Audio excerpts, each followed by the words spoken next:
So kapag B8 to equalizer naman idol, halimbawa B8 yung magdadrive dito sa ating equalizer, dalawang connector lang pwede natin magagamit dito. Dahil itong ating equalizer, mayroong dalawang input yung ating equalizer dito. Katulad nitong TS at saka XLR. Pwede itong 3.5 to dual 6.35.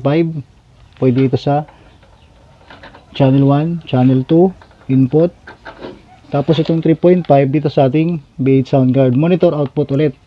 Tapos, bukod dito sa ating TS connector na to, pwede din dito, itong 3.5 to XLR male, dual ano. So, input lang din ito.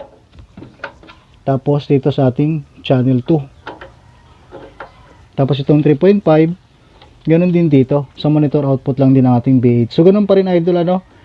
Dalawa pa rin ang magiging volume natin dito, accompany at saka monitor. Microphone naman, microphone at saka monitor. So, walang pinagkaiba ang volume natin dito. Pag ginagamit natin itong B8 natin, magiging source dito sa ating equalizer. B8 equalizer to amplifier, magagamit na natin ito sa pang video, okay.